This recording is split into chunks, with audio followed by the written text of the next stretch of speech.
Hello दोस्तों, मैं अनामिका सिंह स्वागत करती हूँ आप सबका आपके यूट्यूब चैनल नॉलेज कॉर्नर में। फ्रेंड्स, जियोलॉजी की इस क्लास में आज का जो हमारा टॉपिक है वो है एम्फीऑक्सिस। एम्फीऑक्सिस फाइलम कॉर्डेटा के सब फाइलम सिफेलोकॉर्डेटा से बिलोंग करता है। आज इसके जितने भी important question TGT, PGT, Bihar TGT, PGT, Uttar Pradesh TGT, PGT, Rajasthan TGT, PGT या फिर कहें D triple S B, NVS, KVS, इसके अलावा हम बात करें यूपी पीसीएस यानी स्टेट पीसीएस तक के लेवल के क्वेश्चन इसमें शामिल किए गए हैं। अगर आप इस चैनल पर नए हैं तो चैनल को सब्सक्राइब कर लीजिए और इसको अपने सभी दोस्तों के साथ शेयर करना मत भूलिएगा। साथ ही साथ इसी वीडियो के डिस्क्रिप्शन बॉक्स में हमारे टेलीग्राम चैनल का लिंक मिल जाएगा। आप टेलीग्राम चैनल ज्वाइन कर लीजिए, जहां पे कोई भी वीडियो आए तो आपको तत्काल प्रभाव से प्रोवाइड करवा दिया जाता है। स्टार्ट करने से पहले हम कुछ इंपॉर्टेंट चीजें जान लेते हैं जो आपके लिए भी हेल्पफुल है। हमारे इसी चैनल पे जियोलॉजी के साथ साथ बॉटनी की भी स्पेशल क्लासेस इसी तरह प्रीवियस ईयर क्वेश्चन के माध्यम से करवाई जा रही हैं। आप उनसे भी जुड़ सकते हैं। इसके अलावा शॉर्ट वीडियो के माध्यम से आपको करंट अफेयर और बॉटनी और जियोलॉजी के जो इंपॉर्टेंट टॉपिक है जो डायरेक्ट आपको एग्जाम में देखने को मिल सकते हैं, वो भी शॉर्ट वीडियो के माध्यम से आपको प्रोवाइड करवाया जा रहा है। आप अपना 2 से 3 मिनट का कीमती समय निकालकर उन शॉर्ट वीडियो को जरूर देखें और उन वीडियो पर अपना फीडबैक जरूर दें, जिससे हम उस तरह के और वीडियो हमें प्रोवाइड करवाने हैं कि नहीं करवाने हैं उस पर कोई निर्णय ले सके। ठीक है, अब टाइम को ना वेस्ट करते हुए हम स्टार्ट करते हैं अपना क्लासेस। पहला क्वेश्चन है, एम्फीऑक्सिस में गैस्ट्रुलेशन प्रक्रिया के समय कौन सा अंग विकास होता है? यानी कि in the gastrulation process of amphioxus which organogenesis occurs from the following. कौन सा अंग जो है वो विकसित होता है? पहला दिया है न्यूरली कलर यानी न्यूरलाइजेशन, दूसरा है notogenesis, mesogenesis and coelom, all of above. इसका सही जवाब हो जाएगा ऑल ऑफ एबव। अंग जनन भ्रूण के अंग जो है जनन भ्रूण के विकास का एक चरण है जो गैस्ट्रुलेशन के अंत से शुरू होता है और जन्म तक जारी रहता है। यानी गैस्ट्रुलेशन के बाद स्टार्ट हो जाता है और जब तक व्यक्ति का जन्म नहीं हो जाता, लार्वा का जन्म नहीं हो जाता, तब तक जो है ये प्रक्रिया होती रहती है। अंग जनन के दौरान गैस्ट्रुलेशन एक्टोडर्म, एंडोडर्म और मेसोडर्म से बनने वाली 3 जर्म लेयरों में परतें होती हैं जो जीव के आंतरिक अंगों का निर्माण करती हैं। जैसे इसमें तीनों आ गया, न्यूरलीकरण, नोटोकरण, मेसोकरण और सीलोम। ये सही जवाब हो जाएगा ऑल ऑफ द एबव। अगला क्वेश्चन है, एम्फीऑक्सिस विषयक निम्नलिखित कथनों में से कौन सा सही नहीं है? कुछ कथन दिए हैं, पूछा जा रहा है एम्फीऑक्सिस के बारे में, इसमें से कौन सा सही नहीं है? पहला दिया है notochord parasites through life persist through life, यानी नोटोकॉर्ड जीवन भर रहता है, तो ये तो बिल्कुल सही है। एम्फीऑक्सिस में नोटोकॉर्ड उनकी पूरी लाइफ टाइम रहती है। दूसरा है nerve cord dorsal to notochord, यानी जो तंत्रिका रज्जु है वो नोटोकॉर्ड के पृष्ठ में होता है, ये भी बिल्कुल सही है। ब्रेन अब्सेंस वेरी लिटिल सिफलाइजेशन, यानी कि मस्तिष्क अनुपस्थित होता है, बहुत छोटे भाग में सिफलाइजेशन देखने को मिलता है। सिफलाइजेशन भी ब्रेन की तरह कार्य करता है, ये भी बिल्कुल सही है। ये किसमें पाया जाता है? एम्फीऑक्सिस यानी सिफेलोकॉर्डेटा के लक्षण है। फिर दिया फ्री स्विमिंग ऑर्गेनिज्म, यानी कि मुक्त मतलब तैरने वाले, फ्री तैरने वाले इसमें जीव पाए जाते हैं। ये गलत हो जाएगा क्योंकि एम्फीऑक्सिस इसी को लेंसलीट के नाम से भी जाना जाता है या सिफेलोकॉर्डेटा के अंतर्गत आता है। इसमें जो है फ्री स्विमिंग जीव नहीं देखने को मिलते हैं। इसके जो एनिमल्स होते हैं वो फ्री स्विमिंग नहीं कर सकते, यानी तैर नहीं सकते हैं। इसके लार्वल अवस्था में यह स्वतंत्र रूप देखने को मिलता है, लेकिन स्वतंत्र रूप से छोटी दूरी तक तैरता है। फिर जो है ये क्या करता है, जो पानी में बालू होता है उसी में धंस जाता है। इसका जो लार्वा होता है वो थोड़ी थोड़ी दूरी पर तैरता रहता है, बहुत ज्यादा नहीं, थोड़ी थोड़ी तैरता रहता है, लेकिन जब ये एडल्ट होता है ये बालू में धंस जाता है, यानी ये फ्री स्विमिंग नहीं होता है। ठीक है, ऑप्शन डी इसका सही जवाब हो जाएगा क्योंकि पूछा है कौन सा सही नहीं है, ऑप्शन डी ही सही नहीं है। ओके, अगला क्वेश्चन है, process of gastrulation in frog is more complicated than an amphioxus due to presence of। निम्नलिखित में से किसके कारण मेढक का गैस्ट्रुलेशन एम्फीऑक्सिस के गैस्ट्रुलेशन से अधिक उलझा हुआ होता है, मतलब कॉम्प्लिकेट होता है? किसके कारण जो फ्रॉग का गैस्ट्रुलेशन है वो एम्फीऑक्सिस के गैस्ट्रुलेशन से अत्यधिक कॉम्प्लिकेशन होता है, कॉम्प्लिकेट होता है? ऑप्शन दिया है पैसिव माइक्रोमियर्स, पैसिव मैक्रोमियर्स। देखिए यहाँ पे माइक्रो है, आई है, और यहाँ पे मैक्रो है। ठीक है, यही सही जवाब हो जाएगा ऑप्शन बी। निष्क्रिय बृहत कोर खंड के कारण यानी पैसिव मैक्रोमियर्स के कारण मेढक का जो गैस्ट्रुलेशन है वो एम्फीऑक्सिस के गैस्ट्रुलेशन से अत्यधिक उलझा होता है। मेढक में गैस्ट्रुलेशन लेंसलेट के समान होता है। लेंसलेट क्या है? एम्फीऑक्सिस को ही लेंसलेट कहते हैं, लेकिन यह अत्यधिक जटिल होता है। इसमें ब्लास्टुला खोखला नहीं होता है, बल्कि जर्दी कोशिकाओं से भरा होता है। और जो लेंसलेट होता है, एम्फीऑक्सिस होता है, इसमें ब्लास्टुला जो है वो खोखला होता है। ठीक है, इसका सही जवाब ऑप्शन बी हो जाएगा। अगला क्वेश्चन, निम्नलिखित में से किस जंतु में व्हील ऑर्गन उपस्थित होता है? व्हील ऑर्गन ये पहिए की तरह दिखने वाला एक ऑर्गन होता है। ये कैसा होता है? तो ये बिल्कुल पहिए की तरह दिखता है, ऐसे होता है। और इसमें जो है कुछ इस तरह के स्ट्रक्चर पाए जाते हैं, इस तरह से स्ट्रक्चर पाए जाते हैं, ऐसे एक मिनट, ऐसे, इन्हीं को व्हील ऑर्गन कहा जाता है। ये जो होते हैं ये क्या होते हैं? ये इनके सेंसरी पैपली होते हैं। क्या कहते हैं? सेंसरी पैपली होते हैं। इसमें इंडोस्टाइल पाया जाता है, इंडोस्टोम पाया जाता है। ये इसके टेंटिकल्स होते हैं। क्या होते हैं? टेंटिकल्स होते हैं। ये इसके क्या होते हैं? टेंटिकल्स होते हैं। ये इसके सेंसरी पैपली होते हैं, सॉरी, ये इसके सेंसरी पैपली होते हैं। यहाँ पे इनमें इंडोस्टोम भी पाया जाता है। ठीक है, स्फिंक्टर वाल्व भी लगे होते हैं, स्फिंक्टर वाल्व लगे होते हैं। और ये जो होता है इसको क्या कहते हैं? इसे वेलर रिंग कहते हैं। क्या कहते हैं? वेलर रिंग कहते हैं। ठीक है, वेलर रिंग। ये किसमें देखने को मिलता है? ये एम्फीऑक्सिस में देखने को मिलता है। किसमें? एम्फीऑक्सिस, या इसी को लेंसलीड के नाम से भी जाना जाता है, भूलिएगा नहीं, लेंसलीड भी इसी का नाम है। ठीक है, इसमें देखने को व्हील ऑर्गन देखने को मिलता है। इसे व्हील ऑर्गन क्यों कहते हैं? क्योंकि यह बिल्कुल पहिए के आकार का दिखता है। एम्फीऑक्सिस है क्या? तो एम्फीऑक्सिस फाइलम कॉर्डेटा के आकशेरुकी सब फाइलम सेफेलोकॉर्डेटा का सदस्य है। ठीक है, इसमें इसे लेंसलीड कहा जाता है। ठीक, ये सही हो गया, ये समझ में आ गया आपको। यहाँ पे देखिए आपको व्हील ऑर्गन का स्ट्रक्चर भी दिखाया है। ये एम्फीऑक्सिस का व्हील ऑर्गन है। ठीक है, ये वयस्क एम्फीऑक्सिस के मुख के किनारों पर पाया जाता है। इसी को व्हील ऑर्गन के नाम से जानते हैं। यह मुख उपकला को उचित रूप से सीमाबद्ध करता है। इसमें बड़ी घनी पुटिकाएं होती है, जो संरचना में माइक्रोविली भी कहा जाता है। ठीक, अगला क्वेश्चन, किसमें जलीय जीवन अनुकूलन द्वितीय होता है? In which adaptation to aquatic life is secondary? Whale, seal, porpoise, या फिर उपयुक्त सभी? सही जवाब हो जाएगा ऑप्शन डी, उपयुक्त सभी। वेल, सील, पोरपोइज सभी में जलीय जीवन द्वितीय अनुकूलन के अंतर्गत संचालित होता है। अब ये क्या होता है? तो वे जानवर जो किसी कारण से जलीय वास स्थानों की ओर गए और अंततः जलीय वास स्थानों में रहने के लिए अनुकूलित हो गए, यानी ये पहले जल में नहीं रहते थे, लेकिन किसी रीजन वश, भोजन की कमी या फिर रहने में कोई दिक्कत, वातावरण की वजह से ये जलीय स्थानों में चले गए, जल में चले गए, स्थल से जल पे चले गए, और बाद में ये जल में ही रहने लगे। यानी इनका बॉडी जो है जल के इन्वायरमेंट को अडॉप्ट कर लिया। उन्हें द्वितीयक अनुकूलित जीव के अंतर्गत रखा जाता है। यानी पहले ये यहाँ पे अडॉप्ट थे लैंड पे, फिर बाद में ये अनुकूलित हो गए किसके? जल के, तो इन्हें द्वितीयक अनुकूलित जीव के अंतर्गत रखा जाता है। उभयचर इस अनुकूलित जीवन की संक्रामण अवस्था को दर्शाते हैं, अर्थात वे जल और थल दोनों पे रहते हैं, तो इन्हें इन दोनों के बीच की कड़ी कहा जाता है, और ये इनके संक्रामण अवस्था को दर्शाते हैं। द्वितीयक अनुकूलन क्या है?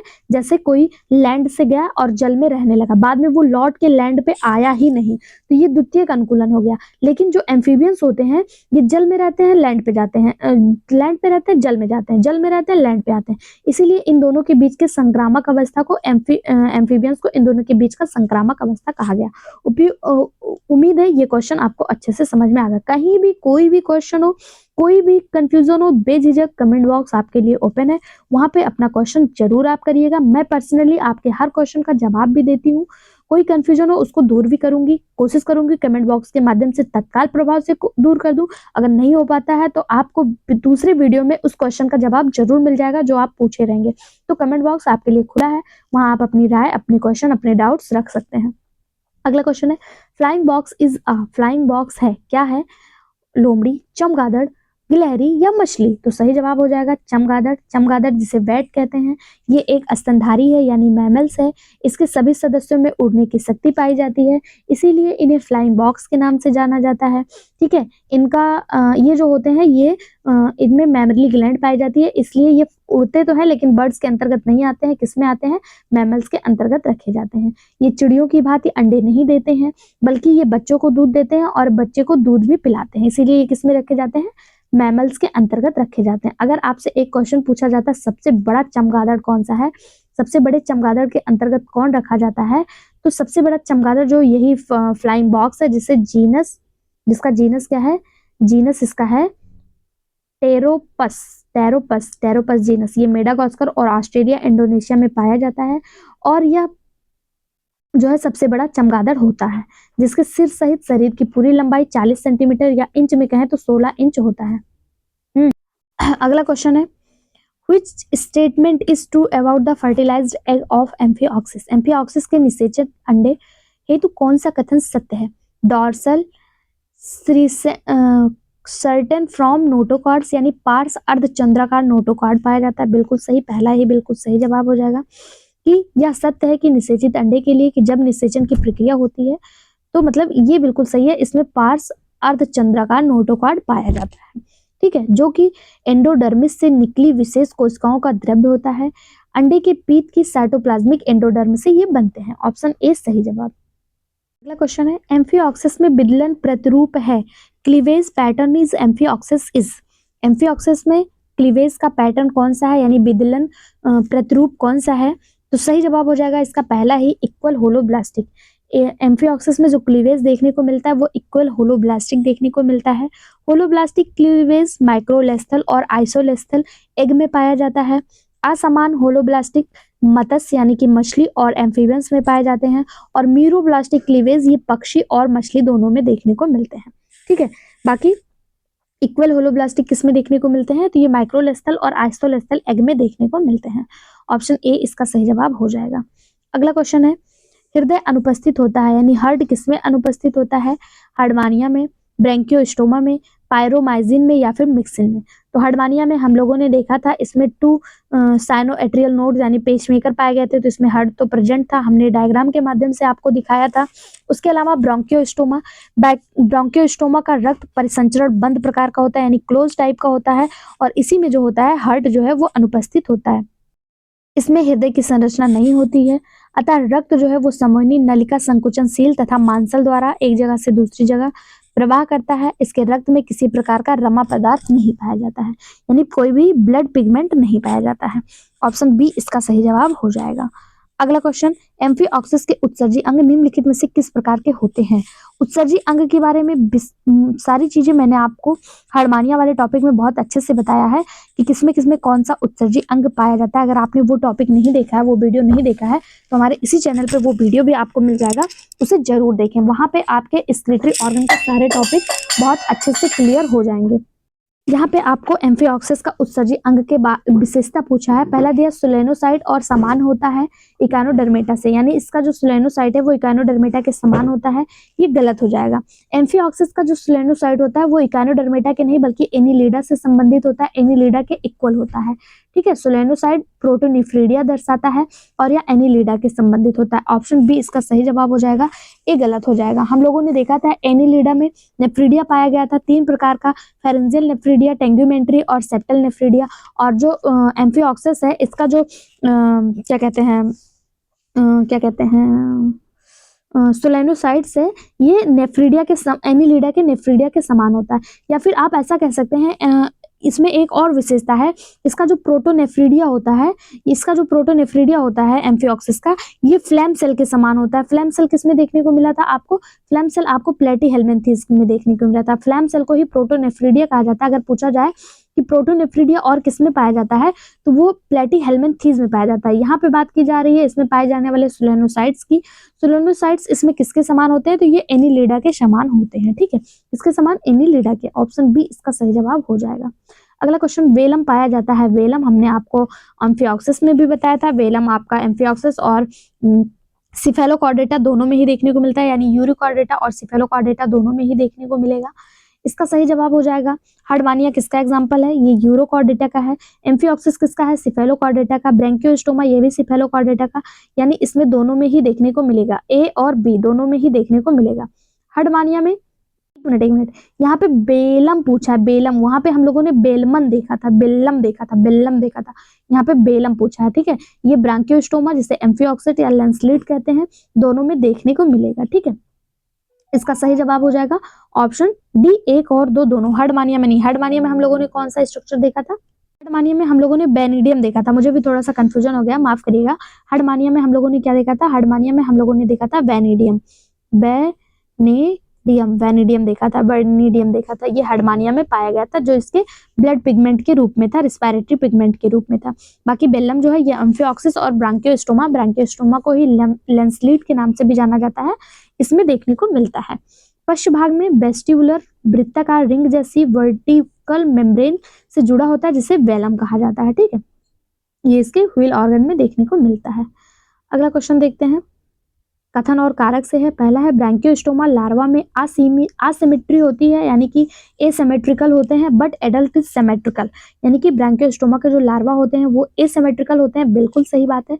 और इसका जो एडल्ट होता है वो सिमेट्रिकल होता है, ये भी बिल्कुल सही बात है। दूसरा है लार्वा एसिमेट्रिकल प्रदर्शित करता है अनुकूलन के आधार पर संक्रमण की अवस्था पूर्वजों और मुक्त तैराकी वाले और आधुनिक जीवन के बीच में छिपी हुई संक्रमणकालीन स्थिति में विकास को दर्शाता है। देखिए, तो इसमें जो है ना अधिकारक और कारक दोनों सही हैं और दोनों एक दूसरे की सही व्यवस्था मतलब व्याख्या भी सत्य है, ठीक है।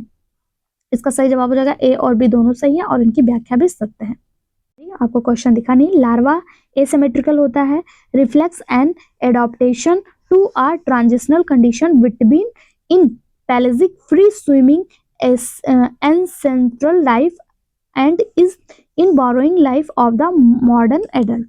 मैंने आपको बताया था इनका जो लार्वा होता है वो फ्री स्विमिंग होता है, थोड़ी थोड़ी दूर तक तैरता रहता है, लेकिन बाद में ये बालू में धंस जाते हैं, ठीक है।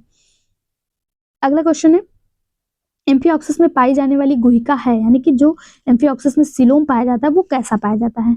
स्यूडोसिलोम, एंटेरोसिलोम, हीमोसिलोम या साइलोसिलोम? सही जवाब हो जाएगा ऑप्शन बी एंटेरोसिलोम। एम्फिऑक्सिस में एंटेरोसिलोम पाया जाता है। अगर पूछा जाए स्यूडोसिलोम किस में पाया जाता है तो ये एस्केरिस में पाया जाता है। एस्केरिस क्या है? एस्केरिस क्या बोलते हैं उसको, एक्सक्ले हेलमिंथ का एग्जाम्पल है एस्केरिस। इसमें जो है स्यूडोसिलोम देखने को मिलता है, ठीक है। किसको क्या देखने को मिलता है? स्यूडोसिलोम देखने को मिलता है। एस्केरिस को ही आप अदर नाम अगर कहें एस्केरिस को और किस नाम से जाना जाता है तो एस्केरिस को, और एस्केरिस क्या है? ये मतलब फाइलम प्लेटीहेल्मिन्थेस से संबंधित है। इसमें कैसा है? इसमें स्यूडोसिलोम देखने को मिलता है। इसे राउंड वार्म के नाम से भी जाना जाता है। किस नाम से? इसे राउंड वार्म के नाम से जाना जाता है। एंटेरोसील किसमें देखने को मिलता है? एंटेरोसील एम्फिऑक्सिस में देखने को मिलता है। एम्फिऑक्सिस में अगर पूछा जाए साइजोसील तो साइजोसील एनिलिडा में देखने को मिलता है। एनिलिडा और एम्फिऑक्सिस दोनों में ही साइजोसील देखने को मिलता है। साइजोसील, इसका सही जवाब डी होना चाहिए था यार, ये गलत है। इसका सही जवाब डी होना चाहिए था क्योंकि एम्फिऑक्सिस और एनिलिडा दोनों में साइजोसील देखने को मिलता है। एक मिनट वेट करिए, मैं बताती हूँ। यहाँ पे इसका आंसर जो है ये गलत दिया हुआ है, ये ऑप्शन बी नहीं होना चाहिए। इसका जो सही जवाब होना चाहिए वो ऑप्शन डी होना चाहिए। ऑप्शन डी यानी कि साइजोसील होना चाहिए। एक मिनट देखिए, यहाँ पे आपको दे रहा है यूपीपीसीएस एग्जाम में आया हुआ है और यहाँ पे गलत आंसर दे दिया है। इसका सही जवाब ऑप्शन डी होना चाहिए, ऑप्शन डी, ठीक है। क्योंकि साइजोसील जो होते हैं, साइजोसील ये आपको साइजोसील देखने को मिलेगा। साइजोसील आपको जो है ना इसमें देखने को मिलेगा एनिलिडा, आर्थ्रोपोडा और मोलस्का में, ठीक है। और साइजोसिलोमेट, एंटेरोसिलोमेट दो प्रकार के ये होते हैं, इसे यूसिलोमेट के अंतर्गत रखा जाता है। तो जो साइजोसिलोमेट होते हैं, नहीं एक मिनट, ये सही है, सॉरी ये सही है, ये एंटेरोसिलोमेट के अंतर्गत आएंगे, ये सही है, ठीक है, सही है। देखिए एक बार मैं आपको इसको समझाने की कोशिश करती हूँ, थोड़ा सा मिस्टेक हो गया, मैं थोड़ा कंफ्यूज हो गई थी। एक होता है एसिलोमेट, एक होता है स्यूडोसिलोमेट और एक होता है यूसिलोमेट। यूसिलोमेट को ट्रूसिलोमेट कहा जाता है। ट्रूसिलोम जिसमें प्रेजेंट होता है उन्हें क्या कहा जाता है? यूसिलोमेट कहा जाता है। यूसिलोमेट, ठीक है, मैं समझा देती हूँ, थोड़ा सा कंफ्यूजन हो गया, उसके लिए क्षमा प्रार्थी हूँ। यूसिलोमेट होता है। यूसिलोमेट को दो भागों में बांटा गया, एक बांटा गया साइजोसिलोमेट और दूसरा आपका बांटा गया एंटेरोसिलोमेट। तो जो साइजोसिलोमेट है, साइजोसिलोमेट, इसमें आपको तीन फाइलम देखने को मिले, एनिलिडा, आर्थ्रोपोडा और मोलस्का। इसको आप एक ट्रिक से याद कर सकते हैं, आम से याद कर सकते हैं, एनिलिडा, आर्थ्रोपोडा और मोलस्का। इसके अलावा एंटेरोसिलोमेट की बात करें तो इसमें रखा गया आपका इकाइनोडर्मेटा, हेमिकॉर्डेटा और कॉर्डेटा। इकाइनोडर्मेटा, हेमिकॉर्डेटा और कॉर्डेटा, इसको एंटेरोसिलोमेट के रखा गया। और यहाँ पे एंटेरोसिलोमेट ही पूछा गया है। यहाँ पे एम्फिऑक्सिस पूछा गया, एम्फिऑक्सिस हेमिकॉर्डेटा का सदस्य है, तो ये क्या सही जवाब हो जाएगा? एंटेरोसिलोमेट। आई होप ये वाला चीज आपको अच्छे से समझ में आ गया होगा। अब ये क्वेश्चन आ ही गया और कंफ्यूजन भी हो गया था, तो हम लोग एक बार पूरा देख लेते हैं। देखिए सीलोम के आधार पे बॉडी जो डिवाइड की गई है वो 3 प्रकार से डिवाइड की गई है। सीलोम क्या होता है, सीलोम किसे कहते हैं? सीलोम होता है space between gut wall and body wall. ये मान लीजिए बॉडी वाल है, एक ह्यूमन का बॉडी वाल है, ये बॉडी वाल है, और यहाँ पे गट वाल होता है। गट वाल क्या होता है? इंटेस्टाइनल वार्ड या जिसे आप एलिमेंट्री कैनाल कहते हैं। इन दोनों के बीच का जो ये स्पेस है, ये जो स्पेस है, इसी को सीलोम कहा जाता है। इसी को क्या कहा जाता है? सीलोम कहा जाता है। ये जो है 3 प्रकार के होते हैं। एक होता है एसीलोम, एसीलोम, इन्हें एसीलोमेट एनिमल कहते हैं। दूसरा होता है सीडोसिलोमेम। सीडोसिलोम में क्या होता है? इसमें सीडोसिलोम ये होता है, इसमें बॉडी वॉल, ये दोनों स्पेस जो होता है ना, इन दोनों स्पेस के बीच में सीडोसिलोम में क्या होता है? पाउचेस, मेसोडर्मल पाउचेस प्रेजेंट होते हैं, यानी इसमें ट्रू सीलोम नहीं प्रेजेंट होता। सीडो का मतलब ही होता है फाल्स, इसमें ट्रू सीलोम नहीं प्रेजेंट होता, इसलिए इन्हें सीडोसिलोम कहा जाता है। इसके अलावा आपका होता है यूसिलोमेट। यूसिलोमेट के बारे में हमने देख लिया, अब हम देख लेते हैं एसिलोमेट और सीडोसिलोमेट के बारे में। एसिलोमेट एनिमल वो होते हैं जिनके बॉडी में कोई भी सीलोम नहीं पाया जाता है, उन्हें एसिलोमेट के अंतर्गत रखते हैं। इसके अंतर्गत कौन आता है? इसके अंतर्गत पोरीफेरा, पोरीफेरा, सीलेंट्रेटा, सीलेंट्रेटा, इसके अलावा प्लेटिनोफोरा, इसके अलावा प्लेटीहेल्मिन्थीज, ये इसमें आता है। ठीक है, और अगर बात करें सीडोसिलोमेट की, तो सीडोसिलोमेट में आपका आता है एस्क्लेहेल्मिन्थीज। एस्क्लेहेल्मिन्थीज आता है सीडोसिलोमेट में। ठीक है, इसमें सीलोम तो पाया जाता है, लेकिन गट वाल्व और बॉडी वाल्व के बीच में मेसोडर्मल पाउचेज पाए जाते हैं, जिसकी वजह से इन्हें ट्रू सीलोम नहीं पाया जाता है। उसके बाद यूसिलोमेट, यूसिलोमेट को ट्रू सीलोम कहा जाता है, और इसमें 2 प्रकार का होता है, साइजोसिलोमेट, इंटेरोसिलोमेट। साइजोसिलोमेट में आप आम को रख सकते हैं, आम यानी कि एनिलिडा, आर्थ्रोपोडा और मोलस्का। इसके अलावा एंटेरोसिलोमेट में आप इकानोडर्मेटा, हेमिकॉर्डेटा और कॉर्डेटा को रख सकते हैं। आई होप सीलोम से आपका क्वेश्चन बहुत अच्छे से क्लियर हो गया होगा। कहीं भी कोई कंफ्यूजन हो तो कमेंट बॉक्स में जरूर बताइएगा। ठीक है, अगला क्वेश्चन हम लोग देखते हैं। एम्फिऑक्सिस में हृदय होता है। एम्फिऑक्सिस में हृदय कैसा होता है? एम्फिऑक्सिस में हम लोगों ने देखा, इसमें कोई हृदय पाया ही नहीं जाता, हार्ट इसमें एब्सेंट होता है। ठीक है, इसका सही जवाब ऑप्शन डी हो जाएगा। उसके अलावा अगर उभयचर में बात करें तो उभयचर में और मेढक में, उभयचर में 2 चैम्बर, सॉरी मेढक में, एक मिनट यार, फिश में 2 चैम्बर हार्ट, उभयचर में 3 चैम्बर हार्ट, रेप्टाइल्स में 3.5 यानी 3.5। एक एक्सेप्शन है मगरमच्छ, और उसके अलावा क्रोकोडाइल में क्रोकोडाइल में 4 चैम्बर, और इसके अलावा क्रोकोडाइल के साथ साथ जितने भी कॉर्डेट्स हैं, जितने भी मैमल्स हैं, उसमें 4 चैम्बर्ड हार्ट पाया जाता है। एम्फिऑक्सिस में कोई भी हार्ट नहीं देखने को मिलता है। अगला क्वेश्चन, 3 आधारभूत चारित्रिक विशेषता निम्न में से किस वयस्क में पाई जाती है? कशेरुकी की, यानी कि कॉर्डेटा के कैरेक्टर हैं, पूछा जा रहा है किसके एडल्ट में पाया जाता है? डोलियोस, ब्रेंकियोस्टोमा, ओइकोपूरा, हर्डमानिया।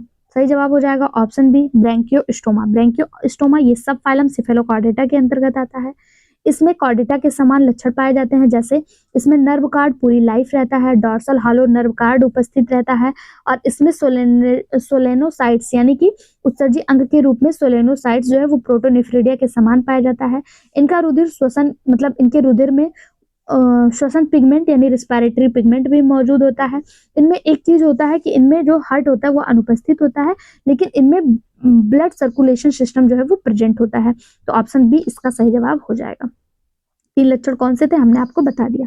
अगला है एम्फिऑक्सिस के भ्रूणीय परिवर्धन में अंत वृद्धि होती है। Embryonic occurs in amphioxus develop during cleavage, blastulation, organogenesis या फिर गैस्ट्रुलेशन। सही जवाब ऑप्शन डी, गैस्ट्रुलेशन। एम्फिऑक्सिस के भ्रूणीय परिवर्धन गैस्ट्रुलेशन स्टेज में होती है।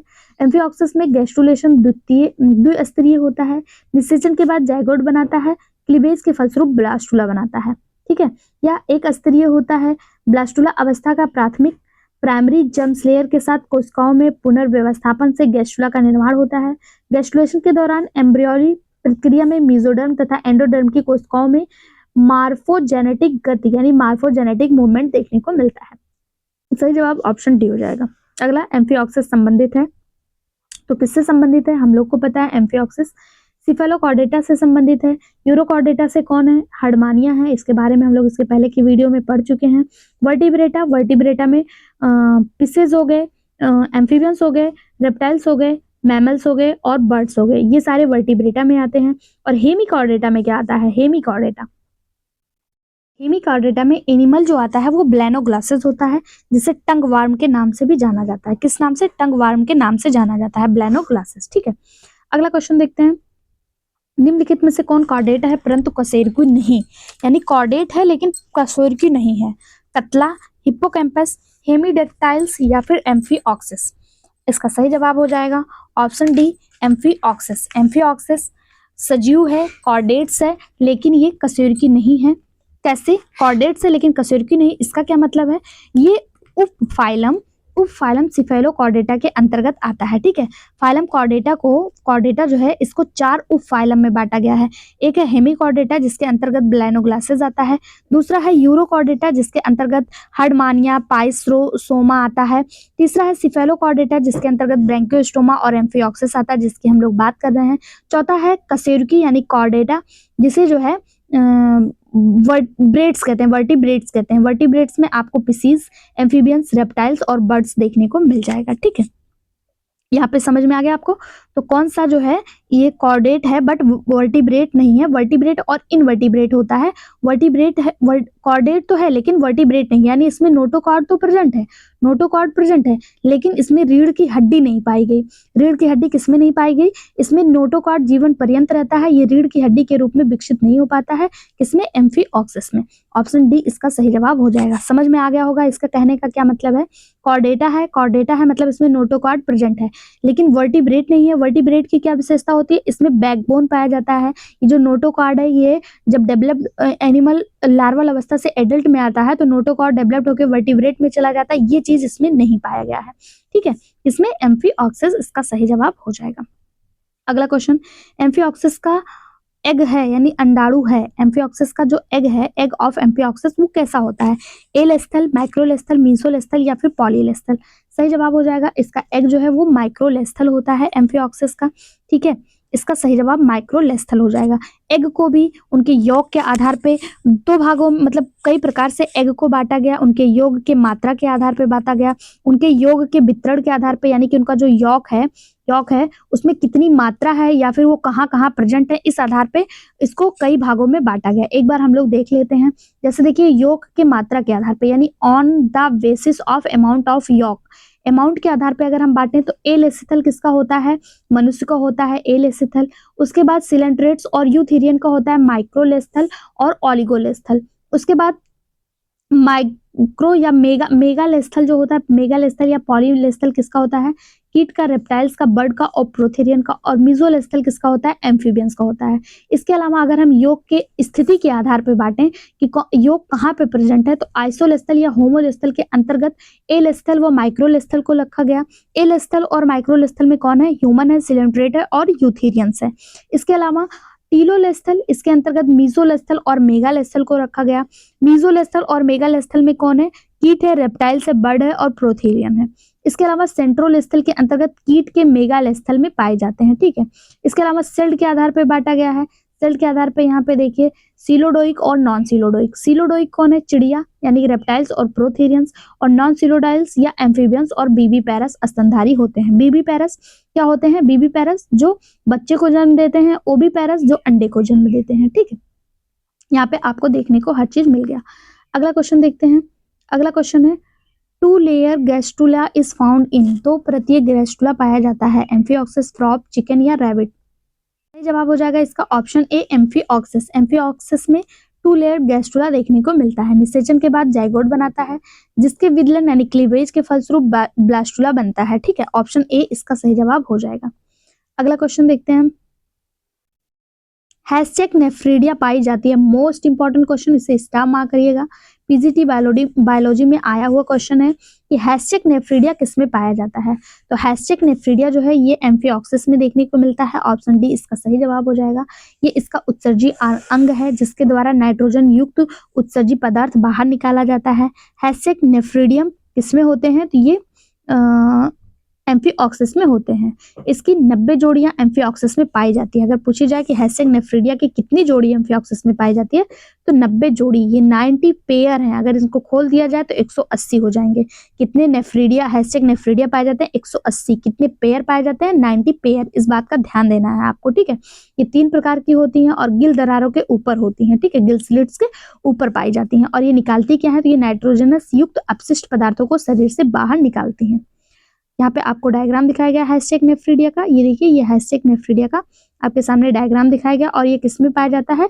ये आपको एम्फिऑक्सिस में देखने को मिलेगा। एम्फिऑक्सिस में किस लिए पाया जाता है? उसके उत्सर्जी आर्गन के रूप में पाया जाता है। कितना होता है? 90 जोड़ी होता है। कितने? 90 पेयर होता है, 90 पेयर होता है।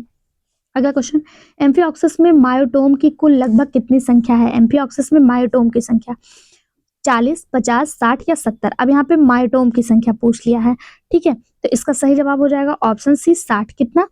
60। इनके शरीर के सिर के दूसरे सिरे तक मायोटोम कोशिकाएं फैली होती हैं और इनकी संख्या 60 से 62 होती है। कैसे होती है? 60 से 62। एम्फिऑक्सिस या लेंसलेट में ये देखने को मिलता है। अगला क्वेश्चन, एम्फिऑक्सिस का कौन सा लक्षण सत्य है? यानी एम्फिऑक्सिस के बारे में क्या सही बताया जा रहा है? Presence of oral hood, sedentary life, coiled alimentary canal, presence of test.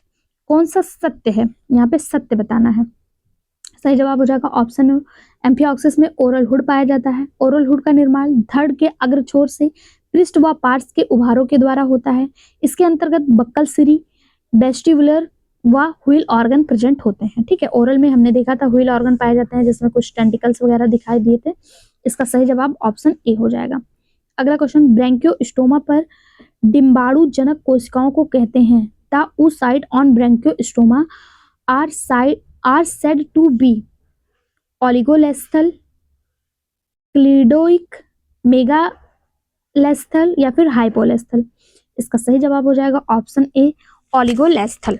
ओलिगोलेस्थल कहते हैं। क्या कहते हैं? ओलिगोलेस्थल कहते हैं। ब्रैंकियोस्टोमा के अंडे माइक्रोलेस्थल, ओलिगोलेस्थल। आर्थ्रोपोडा के अंडे सेंट्रोलेस्थल होते हैं। ठीक है, आर्थ्रोपोडा के कैसे होते हैं? सेंट्रोलेस्थल। और यहाँ पे क्या पूछा? ब्रैंकियोस्टोमा के कैसे होते हैं? ब्रैंकियोस्टोमा को ही लेंसलीट के नाम से जाना जाता है। ये एम्फिऑक्सिस का सदस्य है और इसमें कैसे होते हैं? ओलिगोलेस्थल होते हैं। कैसे होते हैं? ओलिगोलेस्थल होते हैं। इसी को माइक्रोलेस्थल भी कहा जाता है। क्या कहा जाता है? माइक्रोलेस्थल। ठीक है, सही जवाब ऑप्शन ए हो जाएगा। यहाँ पे आपका एम्फिऑक्सिस के क्वेश्चन समाप्त होते हैं। अगला टॉपिक हमारा स्कॉलियोडॉन है। स्कॉलियोडॉन के साथ साथ अगले टॉपिक में हम लोग राना टिग्रीना और यूरोमेस्टिका को भी जो है, यूरोमेस्टिका क्या है, यूरोमेस्टिक्स क्या है, ये छिपकली की प्रजाति है। इसके भी जितने भी क्वेश्चन अभी तक एग्जाम में देखने को मिले हैं दोनों को कवर कर लेंगे। अगला वीडियो हमारा थोड़ा सा बड़ा रहने वाला है, तो नेक्स्ट वीडियो पाने के लिए आप चैनल को सब्सक्राइब कर लें। उसके बाद हम कोलंबा यानी कि कबूतर से जितने भी क्वेश्चन पूछे गए हैं उन सबको भी कवर करेंगे। कोई भी टॉपिक आपका छूटेगा नहीं जहां से एग्जाम में क्वेश्चन देखने को मिलते हैं। बस पेशेंस के साथ आपको हमारे साथ जुड़े रहना है, चैनल को सब्सक्राइब करके रखना है और इसको ज़्यादा से ज़्यादा शेयर करना है। Thank you.